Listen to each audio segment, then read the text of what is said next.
I think there are two times when it would be most dangerous. One is if Taiwan would for some reason unnecessarily provoke Beijing. And I think that is not going to happen. I have found that successive Taiwan administrations to be wise and responsible and would not do something like that.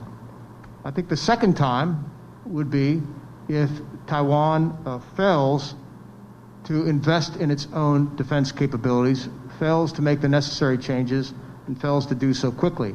That gets back to my previous answer that weakness will invite aggression from China, particularly if China, after the Party Congress, continues to suffer through a number of domestic issues that the country itself faces right now. There is always that tendency by authoritarian leaders to reach out, to find an external foe, to create an external conflict whenever they are unable to deal with problems at home.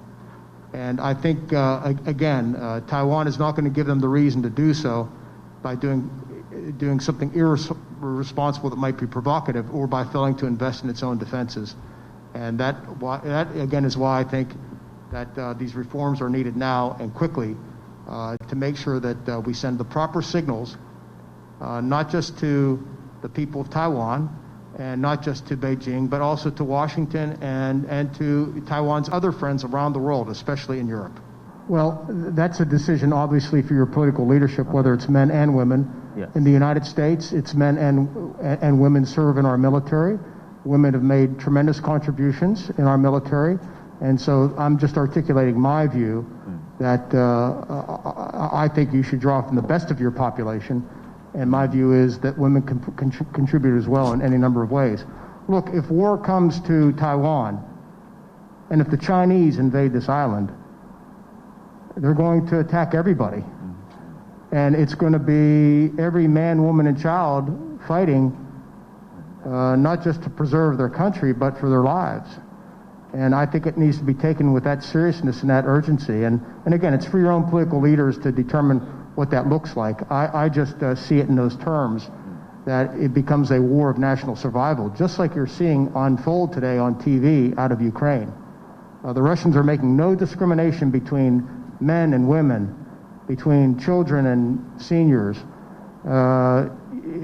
It's just that nature of conflict, and that is the conflict that we see authoritarian regimes execute or conduct campaigns like that against other people. So that's the extent of my comment, is to make sure that the country is prepared and is preparing for such a conflict. 东旭提问，请教您对安倍前首相台湾有事，就是日本有事，也是美日同盟有事观点的评论。The Tang Dynasty, what is your take on late Japanese Prime Minister Shinzo Abe, his remarks that Taiwan's emergency is a Japanese emergency and therefore an emergency for the U.S.-Japan alliance? From Epoch Times, 新怡提问, Cindy is asking, do you think that after the passing of the former Japanese Prime Minister Shinzo Abe, the competitiveness and strength of the U.S. and its allies against the Chinese Communist Party in the Indo-Pacific region could be weakened?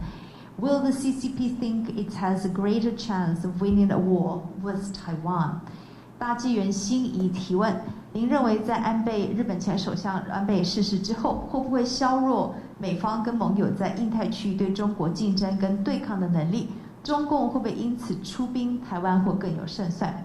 新怡同时提问，面对中共的威胁持续升温，此刻台湾正在加强军事武力来保护台湾，但是有声音可能认为台湾高度武装或许可能升高两岸的冲突的螺旋，或是制造更危险的风险。您是否认同这样子的一个说法？ Second question is from Cindy. As the CCP, Chinese Communist Party threats continue to increase, Taiwan is strengthening its military capabilities to defend the Taiwan Strait and its national security. However, there are also voices of concern that think that a spiriting conflict could escalate across the Taiwan Strait, creating risk of an even greater crisis. if Taiwan continue its military build-up. Mr. Secretary, do you agree with this kind of argument? Also, last questions from Cindy, also from Epoch Times. 心仪提问：目前关于中国何时出兵台湾的这个说法众说纷纭，从中国12大以后到2027年都有。就您个人的判断，什么时候是中国可能对台湾军事威胁的最敏感的时刻？您认为美方该做怎么样子的一个防范，或者是因应这一类的危机 ？Epoch Time from Cindy. The question is also addressed to Secretary Esper. There are different views on when the Chinese Communist Party might use force against Taiwan, with predicted date ranging from the 20th National Congress of China to the year 2027. In your statement, what would be the most dangerous time for CPP to possibly launch an attack on Taiwan? And how can the U.S. prevent or respond to this potential crisis? Okay, a lot of questions, and then we'll be inviting the Secretary and our guests to respond freely. Thank you. Okay, yes, there are about 58 questions there. I feel like I'm taking my college entrance exam again. Should we take them one at a time and answer them one at a time, or all at once? One at a time would be better, right? 他就一个一个回答，然后我们再一个一个翻译，好不好？这样大家听得比较清楚。Yes. Okay. On the first question, with regard to what's happening in the United States and what does it mean for Taiwan and others, look, the United States goes through these periods when it looks more inward than outward, and that's been true throughout our history and will be true going forward. I would say this much, though. If there are two things that Republicans and Democrats agree on in Washington, D.C., the first is that China is a strategic challenge to the United States. And second is that the United States must defend its friends in Taiwan. We must support them. So given that, I think that you will see continued firm support for Taiwan and for our allies in the Indo-Pacific, regardless of what happens in the United States, regardless of what happens in the next election and going forward. There is that strong of a view, I believe, in Washington, D.C. That said, the 1970s, the key phrase being that the United States acknowledges that Chinese on either side of the Taiwan Strait maintain that there is but one China and that Taiwan is part of China. I would argue that a majority of people today in Taiwan do not identify as Chinese, they identify as Taiwanese. And secondly, clearly a majority of people in Taiwan do not believe that Taiwan is part of China. Those are two important parts of the one China policy, which I think point out that it's no longer useful in terms of helping us chart a way forward, a more responsible, a more effective policy toward both China and Taiwan. I might also add, so much has happened here within Taiwan. It is now a thriving democracy that has seen multiple transitions of power in over 20 years, certainly well before at the time of one China policy's articulation. It has a very robust economy. It has two competing political parties. And it has its own identity now that is different than when the one China policy was articulated. So for all those reasons, I believe that we need to have a discussion within the United States about what our policy is going forward, and not one that's built on the architecture of the past, an architecture built in the 1970s. Very well said. Thank you so much. We need a translation. Thanks. 的确，我说过一中政策目前没有用了。那至于为什么呢？是因为当初1970年代初期我们行诉一中政策的时候呢，美国当时的说法，当时的认识就是说认识到海峡两岸都存在中国政府。那这两个政府呢，都认为自己是一个都认为自己是一个中国，而且台湾属于中国。但事到如今，到了这个年代，已经有多数的台湾人不认为自己是中国人，而认为自己是台湾人了。而且大部分的台湾人也不认为台湾属于中国。因此，光是这两点，美国当初在1970年代初期对于一中政策的制定的两大基础呢，基本上都无法再进一步帮助我们去形塑这个时代适合的对华政策以及对台政策了。那现在如今我们看到台湾是一个非常繁荣的民主、繁荣的经济体，20年以来呢，也都看到了多次的政党轮替，跟1970年代那个时候大不相同。所以美国应该要去讨论未来，而不是把未来建立在过去的论述上面，1970年代的论述上面。The third question with regard to U.S. arms sales to China, it is true that I'm a very big proponent of arms sales to Taiwan, wholly consistent with the Taiwan Relations Act. I've been working national security issues regarding Taiwan since the 1990s. And so I know them fairly well and believe strongly that the key to preserving Taiwan's sovereignty and its position against China is that we continue to support those sales. I think, again, going back to my original statement, there is a consensus within Washington by both Republicans and Democrats to support Taiwan. And more importantly, or as importantly, it is the law under the Taiwan Relations Act that we would provide the means, the capabilities, the services for Taiwan to be adequately protect itself. So we had very good discussions this week with the Minister of Foreign Affairs, the Minister of National Defense, and of course, President Tsai. And so we, as a delegation, of course, intend to go back and share with our colleagues at the Atlantic Council and with leaders in Washington, D.C., the importance of the arms sales, the nature of what Taiwan is requesting, consistent with what the United States is pressing for, and the urgency by which they should be fulfilled. And that is one of the commitments we made in our discussions so far this week. Thank you so much. Great. Translation 给大家好。再就以美国对台军售方面来讲，我长期都是非常支持美国对台军售的，也是长期支持台湾关系法。那事实上呢，我从90年代起呢，就一直参与许多台湾相关的国家安全的一些议题的讨论和相关的工作，而且我强烈的深信就是说台湾要保卫自己的主权，最关键的就是美国对台湾的军售。我刚刚也说过，在华府，无论是民主还是共和党，共识就是要支持台湾。那支持台湾也是符合我们的法律的，因为我们有台湾关系法。台湾关系法也规定说，美国有义务要提供给台湾相关的武器以及相关的能力，来进行自我保卫。所以这个礼拜来台湾，跟外交部长、国防部长还有蔡总统都有许多深入的讨论。我们这些讨论的成果也会带回去，跟我们的太平洋理事会的同仁，还有在华府的许多领导阶层的人士，进一步去传达，就是对台湾军售的重要性，以及台湾防卫、台湾军售方面的许多的迫切性。The next question was with regard to strategic ambiguity, and yes, I believe that it is time to move beyond strategic ambiguity towards strategic clarity. Now, why is that? There were at least two reasons given in the past for strategic ambiguity. One was a concern that if we gave too much clarity, that the government in Taipei might take it upon itself to provoke a conflict with China. I have never found that to be the case. I do not believe it to be the case. I think successive Taiwanese leaders have shown great wisdom and prudence with regard to their relations with China.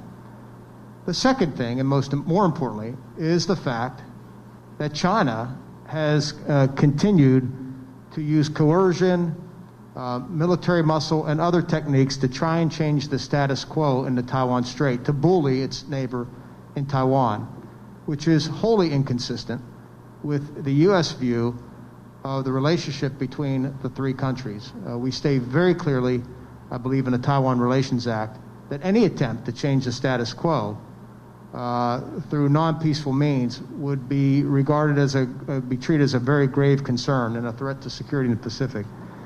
So I think for those two reasons, it is time to move beyond strategic ambiguity into greater strategic clarity. And I think this is, again, another topic that is so important that there needs to be a national discussion back home in Washington, D.C.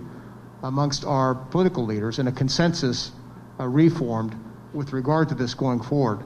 Now, what would help us move that conversation along and what would enable Taiwan supporters like myself to further make the case is, again, if Taipei would quickly move forward and make the changes I believe it needs to make with regard to defense reforms. I've said them several times already, everything from significant increases in defense budget through conscription into reserve mobilization improvement. All those things are not just important for Taiwan's self-defense, but also send important political signals to Washington, to friends and partners in Asia, to friends and partners in Europe, that Taiwan is serious about its own self-defense and concerned about its own self-defense in order to make bold political moves that affect its population, its country, its future. Excellent, very well said. Thank you. Translation for Jiahao, please.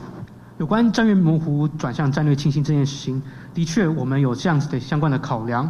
那当然，以前我们认为战略需要模糊，是因为以前会担心就是说，如果战略太清晰的话，以前的领导人可能会错误解读，然后会无端的去挑衅中共。但事实上，我们观察了这么久，这件事情从来都没有发生过。我们只看到台湾领导人其实都对于中国的事务都非常的谨慎。那再来第二点，我们也同时看到中国持续的在威胁，并且透过军事的力量企图改变台海的现状，并且也一直在霸凌着台湾。所以我们美国其实台湾关系法就已经写得很明白了，就是说任何以非和平的方式来改变台海现状呢，都会引起美国非常重大的关切。所以呢，这就是为什么我们认为现在是比较适合从战略模糊转向战略清晰。而且呢，其实像这样子的一个议题呢，其实姿势体大，所以我们在华府这边也必须要很多深度的讨论，达成共识。那台湾这边如果要帮助我们达成共识的话，其实最好的做法就是我刚刚说的，必须要进行许多的国防改革，举凡刚刚说过的，比如说要增加国防预算啦，兵役要延长，要更精实，要有强化动员能力等，像这样子的改革呢，都能够向我们华府这边，还有向欧洲还有亚洲的盟友呢，去提出更好的信号，让大家都知道台湾其实对于自我防卫更加的积极。The next question with regard to former Prime Minister Shinzo Abe. First, I think we all mourn his tragic murder. And I've sent my condolences to his family, his friends, and of course the people of Japan. Shinzo Abe was a visionary leader, a remarkable leader who led Japan through difficult times, but also had the vision to articulate a free and Indo-Pacific, which has become in many ways the policy of the United States and other countries. And I think he was correct when he was saying that a Taiwan emergency creates a Japanese emergency, which is an emergency for the Japan-U.S. alliance. I think that any type of conflict that erupts across the Taiwan Strait would be hard to contain, particularly with given American bases and supply lines stretching back to Japan, and oh, by the way, to Korea and other locations as well. So I think that's why the Taiwan issue is not just a Taiwan concern or a U.S. concern, but it's a regional concern, and I would argue that it's a global concern. I've said on other occasions that I see Northeast Asia, which stretches, in my view, from the Korean Peninsula to Taiwan, as the greatest strategic flashpoint of the 21st century. It is in this area where we see multiple nuclear powers. We see the world's largest economies. We see some of the greatest technological hubs internationally. And we see the world's largest militaries. And there's no way that a conflict in Northeast Asia, whether it's on the Korean Peninsula or in the Taiwan Strait, does not have major consequences and ramifications for the international order and for the international economy. And so for those reasons, I think it's, again, imperative to pursue many of the things we discussed. And I think Prime Minister Abe's leadership has left a legacy in Japan and subsequent leaders that will continue to fulfill his vision and see the need, as we see happening right now, for Japan to also strengthen its military, to look at redefining or rationalizing its constitution to allow it to be a greater player in the regional and in the this epic contest we now see forming between the democracies of the world and the autocracies of the world. Thank you. Very true. Yes. Translation, Jiahou. Thank you. 对于安倍逝世，我们当然表示都非常的难过，也向他们的家属呢提出慰问。安倍前首相他是一个非常有远见的政治家，他也带领着日本呢度过许多的难关，也强力支持着自由的印太地区。他说的没有错，台湾有事，日本有事，也是日美同盟有事。因为呢，在台湾海峡爆发任何的冲突都非常容易往外扩大，因为台湾海峡毕竟牵动到了非常多美国在西太平洋的补给线。也就是说，这台湾的议题基本上也就是美国的议题了，甚至更甚者是一个全球的议题。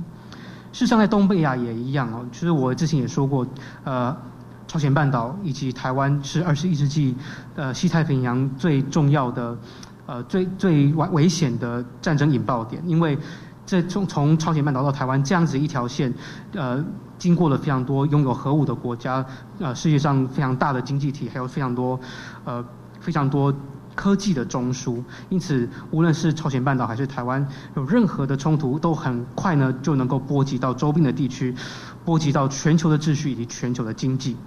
那安倍前首相的政治工作为日本留下了非常多，也有非常多的后人会延续日本前首相的工作。那日本的确也正在强化他们的自卫力量，也进一步想要修宪。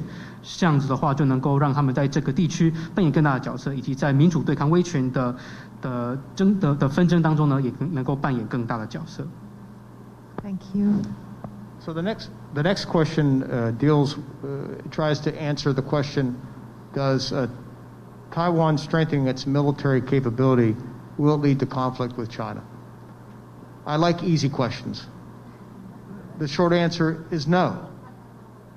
Look, I am a Ronald Reagan Republican. I believe in peace through strength. Frankly, I believe that weakness invites aggression. If Taiwan does not strengthen its military capability, it will send the wrong signal to Beijing. It will signal, first of all, lack of capability, but also lack of resolve, a lack of willingness to defend itself. It is absolutely important, it's critical, that Taiwan continue to strengthen its capabilities, that it do so in the manner that I and others, and I'm sure the Pentagon, are outlining, to build the most capable, most ready force to deal with a range of scenarios. But also, I think Taiwan needs to, and this is where the United States needs to help and others, needs to broaden its partnerships with others and make sure that Taiwan is not left to itself to deter China or defend against it, but it does so with friends and partners from around the world, beginning with the United States, but also with regional allies such as Japan and Korea and others, and then European partners as well. I've been very impressed over the last few years. I know it happened during my tenure that we had some of our NATO allies in their role as sovereign countries, for example, contributing to freedom of navigation operations in the Western Pacific. So all those things are very important. So again, the answer is no. I think you preserve peace by preparing for war, and I think otherwise you invite aggression from the mainland if you fail to do so. Excellent. Thank you so much. 嘉豪。下一个问题就是台湾提升军力会不会进一步提升跟中国的危险哦？那事实上其实就是一个字啊，不会。那事实上我当然本身也是个共和党的人士，那当然我本身也认为说，要和平就必须要有自己的武装力量。那如果自己的力量薄弱的话，反而会引起别人来欺负自己。那如果台湾的军事力量如果薄弱的话，那会给北京释出一个讯号，就是台湾不但缺乏自我防卫能力，更缺乏自我防卫的决心。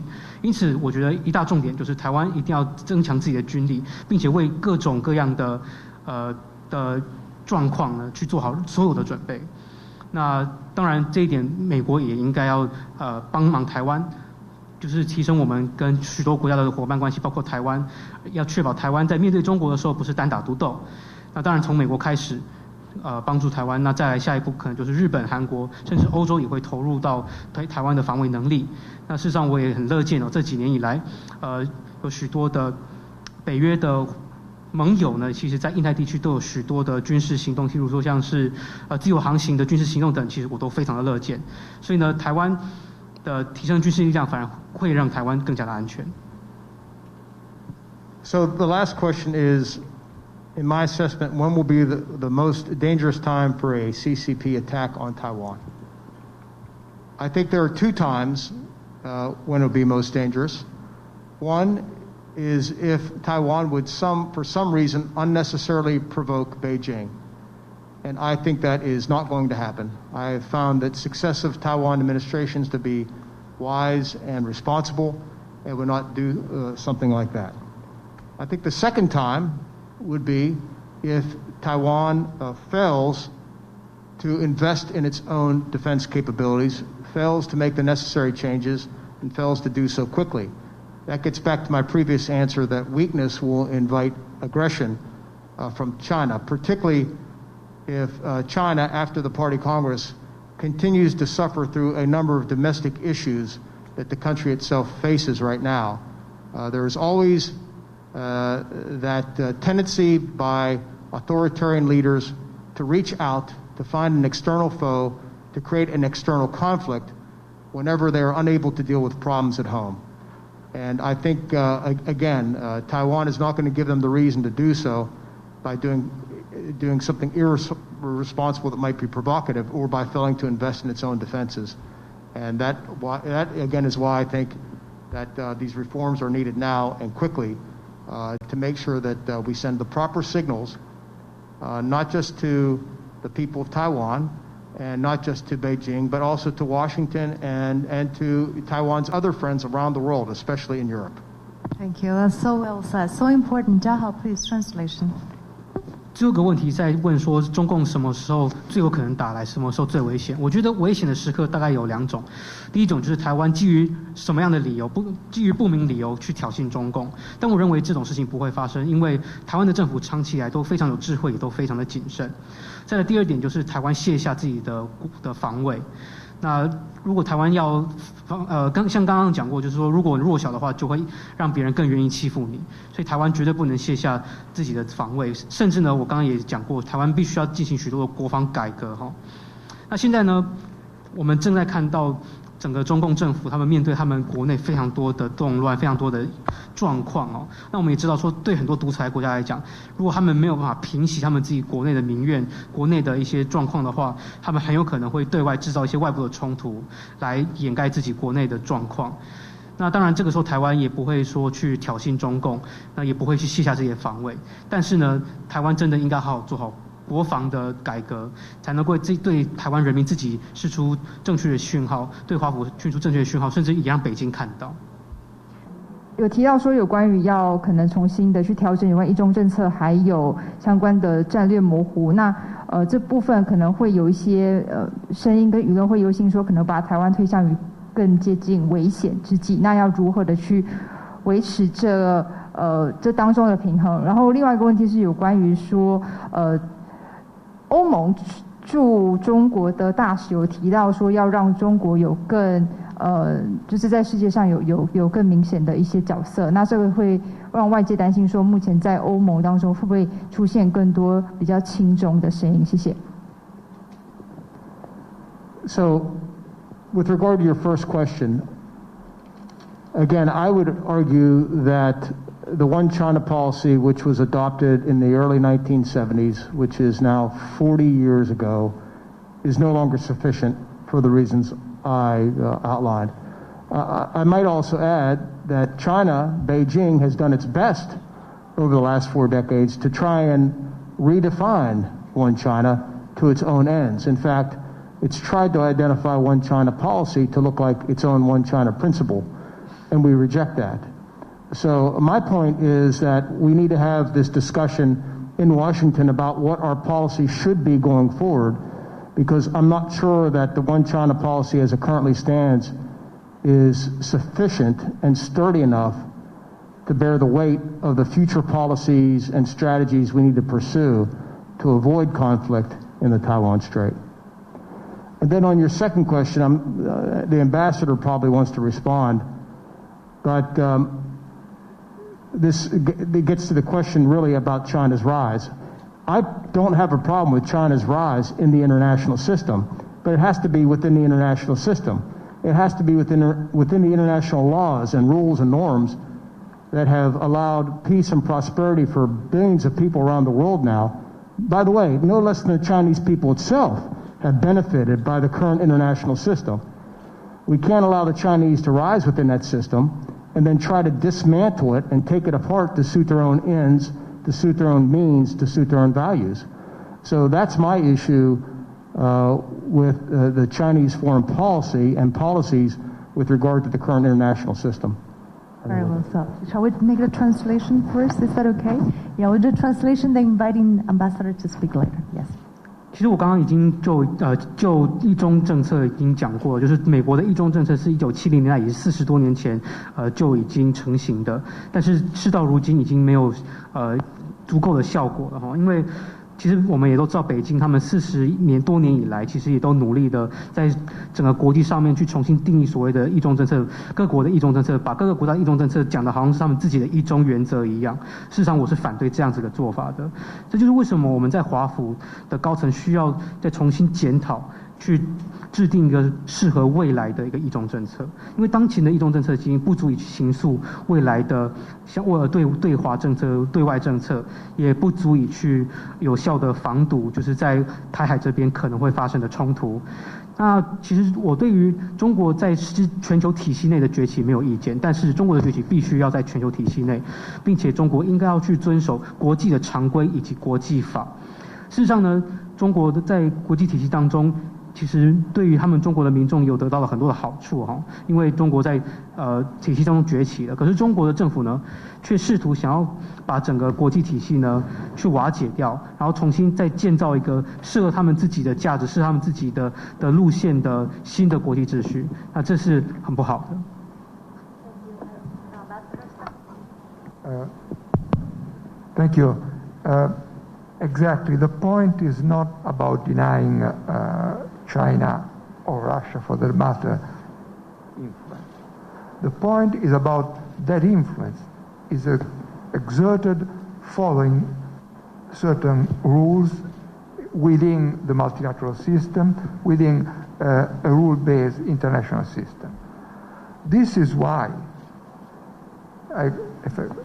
connecting to a previous question, a Taiwan emergency is not simply a US-Japanese emergency, is a world security emergency.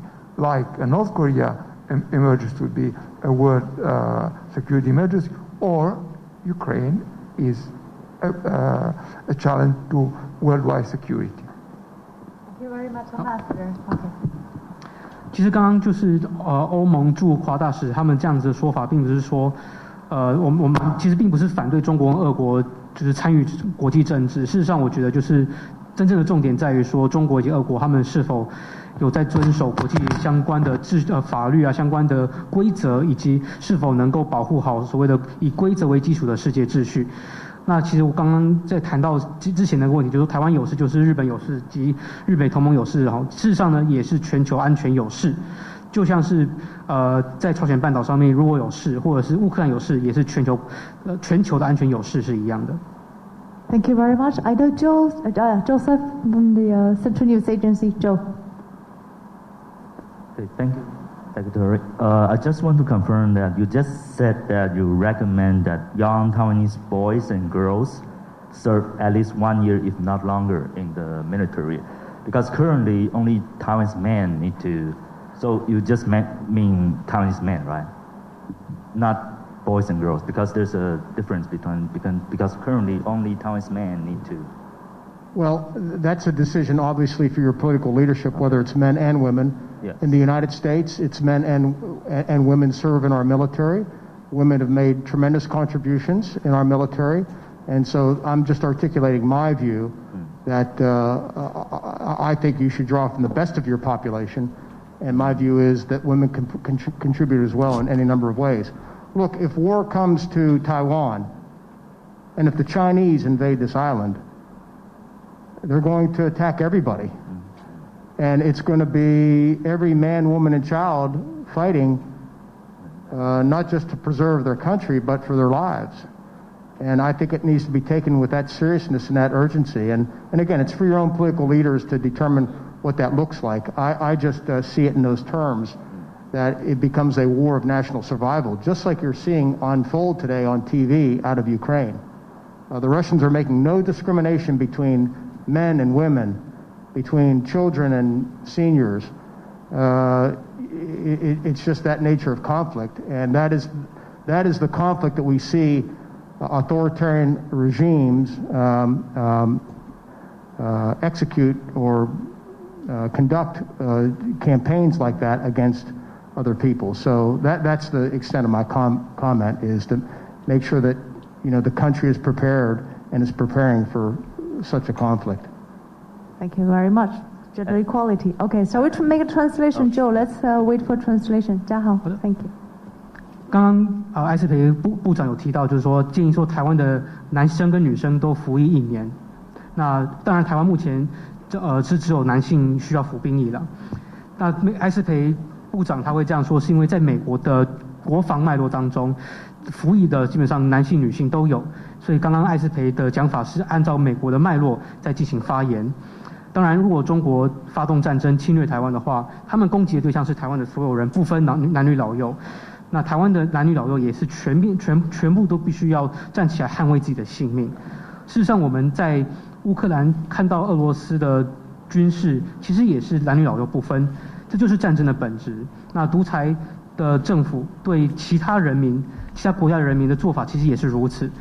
那提出这个建议，就是台湾的兵役延长的这样子的建议，只是要确保说台湾能够做足准备，而且用正确的方法做好准备。Thank you very much. Joe, another follow-up questions? Very short one.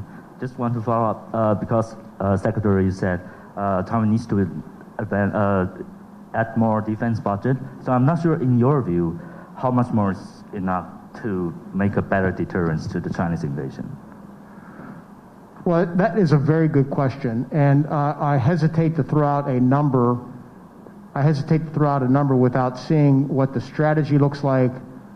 Because the strategy drives the size of the military, the weapon systems, the capabilities, and all that.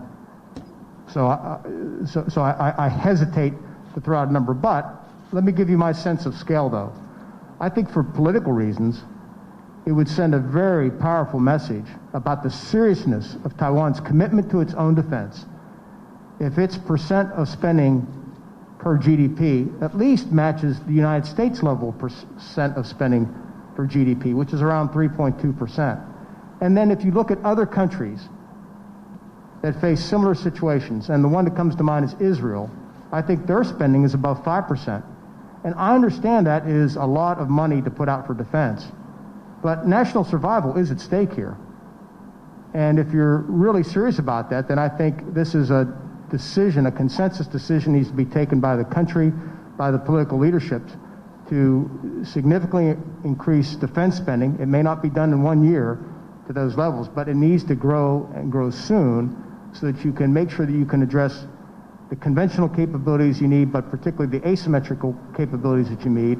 And also, if you return to a longer-term conscription, that's going to require more infrastructure, more trainers, all those things. So doing what you need to do is not inexpensive. It's quite expensive. But as we used to say, the only thing more expensive than preparing for war is getting involved in a war. And the only thing more expensive than getting involved in a war is losing a war. And so I think for those reasons, that's why I think a political consensus needs to quickly form, decisions need to be made, and with great urgency move out along those lines of effort that I and my colleagues have shared throughout this discussion. Thank you. Very true. Very important. 嘉豪 translation. 好的，问题本身就是艾斯培部长有提到建议台湾增加国防预算，但是要增加多少才足够呢？那艾斯培部长的回答是说，这个问题他无法随便丢出一个随机的数字因为必须要先了解到台湾的国防具体有哪一些的策略，那这个策略会牵动到台湾需要的武器系统啦，需要建构的防卫能力等。那就以政治方面要释出的讯号来讲呢，就是台湾必须要释出一个积极在整备防卫的讯号。那这样子的一个讯号，它背后要反映的一个数字就是台湾在就是防卫的预算占 GDP 的一个占比，至少要跟美国相当。那美国的话是3.2%的 GDP。那如果再去看到跟台湾处境类似的国家，例如说以色列的话呢，那以色列是5%的 GDP 作为国防预算。那当然这样子做非常的昂贵，但是这事关台湾的生存，所以台湾必须的整个国家乃至于政府呢，必须赶快下定决心，必须要快速的增长，无论是传统的军力还是不对称的战力，都必须要快速的增长。那刚刚讲到延长兵力，我知道这也是会牵动到相关所需要的基础建设。那基本上该做的事情本来就不会便宜，但是当然整备国防很昂贵，但是如果国防没有准备好，被打了，代价更高；那打输了，代价就是最高。所以呢，不要去太嫌弃那个代价。这就是为什么我才会跟这一次访问台湾，才会把我跟很多同事讨论出来对台湾的建议呢，都向台湾都提出来。